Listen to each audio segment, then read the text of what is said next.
Deep inside Pakistan's incredibly complex political world, there's this one room. A room where civilian leaders and military generals sit across from each other to decide the fate of the nation. It's called the National Security Council. Now, on paper, it's supposed to be a place for cooperation, but in reality, it's often the main stage for a really deep power struggle. So, what actually happens behind those closed doors? And who truly calls the shots? All right, so here's our game plan. First, we're going to cover the basics, what a Security Council even is. Then we'll dive headfirst into Pakistan's unique and pretty turbulent history with this thing. It's a constant cycle of power. After that, we'll pull back the curtain and see exactly who's in the room. Then we'll look at two critical moments where the council was really put to the test. And finally, we'll wrap up by looking at what its role is today. So, before we get into all the drama in Pakistan, let's just back up a second and get a handle on the fundamentals. What is a National Security Council supposed to do anyway? Basically, you can think of it as the ultimate strategy session. It's the one place where the head of government, their most important cabinet ministers, and all the top military brass are supposed to come together. And the goal? It's pretty simple. To make sure that when a crisis hits, and believe me, they do, everybody is on the same page and working from the same playbook. And this whole idea for Pakistan's version? Well, it wasn't exactly cooked up from scratch. When they first dreamed it up way back in 1969, they were looking straight at the American NSC as their model. The idea was to create a Pakistani version of that famous White House Situation Room. A central hub for all the country's top leaders. Yeah, but that's pretty much where the similarities stop, because the history of Pakistan's NSC has been an absolute roller coaster. A crazy cycle of it being set up, usually during military rule, only to get shut down by civilian governments and then revived all over again. And this constant back and forth, it really gets at the very heart of the whole issue. The council's story is the story of the power struggle between Pakistan's elected governments and its incredibly powerful military.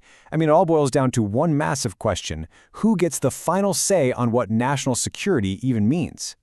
And you can literally see this pattern playing out across the decades. Military leaders like Yahya Khan, Zia-ul Haq, and Pervez Musharraf are the ones who create or revive it. Then civilian governments, who are often really wary of its power, push back. It got dropped in '85 and then completely abolished in 2008. But then the story takes another crazy twist in 2013, when a civilian prime minister, Nawaz Sharif, decides to bring it back, saying they need a formal place to coordinate policy. This revolving door is just the perfect symbol of the country's constantly shifting power dynamics. Okay, so that's the history. But to really get what the NSC is all about, we have to ask who's actually in that room. Because the guest list isn't just a formality, it's basically the blueprint of power in Pakistan. And this quote right here, it really nails the military's perspective. They don't see it as some kind of power grab. No, they see the NSC as a bridge, a structured, formal way to keep the civilian leaders and the military leadership talking to each other. The stated goal, at least, is to stabilize what has historically been a very, very rocky relationship. So what does this so-called bridge actually look like? Well, sitting at the head of the table is the Prime Minister, the civilian chairman. On one side of him, you've got his key cabinet ministers for things like defense and foreign affairs. But right across from them, you have the heavy hitters from the military, the chairman of the Joint Chiefs and the heads of the Army, Navy, and Air Force. And taking it all in are the country's top intelligence chiefs. It's a true hybrid, a mix of elected civilian power and permanent military power, all in one space. So if you boil it all down, it's pretty simple. You've got three main centers of power sitting in that room. First, the civilian government, led by the Prime Minister. Second, the military high command. And third, the intelligence services. It's the dynamic between these three groups that really drives every single decision.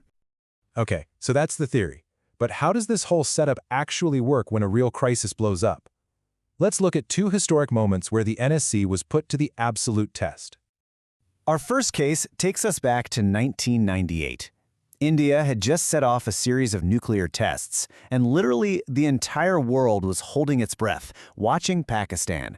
The pressure was unbelievable, and the question on the table was just monumental. Should Pakistan test its own nuclear weapons and declare itself a nuclear power, knowing it would face crippling international sanctions, or should it back down?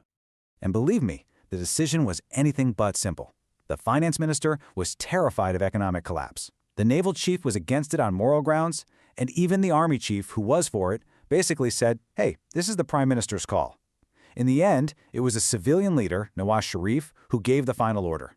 In that moment, a hugely critical moment, Civilian authority clearly won the day. All right, let's fast forward 9 years to a totally different kind of crisis. This time, the threat wasn't from the outside, it was internal. It was a fortified mosque taken over by militants right in the heart of the capital city. The NSC had to meet to debate launching a full-on military operation, knowing that it would have explosive consequences for the entire country. And this time, the room was completely split. On one side, you had President Musharraf, who, remember, was also the army chief, and his prime minister, pushing hard for the operation. But on the other side, a lot of key civilian figures were saying, no way. They were scared of the political backlash. And this time, the military's view won out. A totally different power dynamic than what we saw back in '98. So, all of this brings us right up to today. After all that back and forth, being created, then scrapped, then brought back again, where does the National Security Council stand now? Has it finally, found some stability? Well, since it was brought back in 2013, things do seem to have leveled out. It's now pretty much the accepted primary place where civilian and military leaders meet to hash out security policy. It's become the official home for this idea of a civil-military partnership. So, why does any of this matter? What's the big takeaway here? It's that the National Security Council is so much more than just another government committee. It's like a real-time barometer. If you watch what happens in the NSC, who calls the meetings, what they talk about, what they decide, you can actually measure the delicate, constantly shifting balance of power between Pakistan's elected leaders and its military. And that really leaves us with the million-dollar question, doesn't it? Is the NSC truly a bridge that helps build a partnership and stabilizes that historically difficult relationship? Or is it just a newer, more formal battleground for that same old tug of war for who's really in charge? The answer to that question, well, it probably holds the key to Pakistan's future.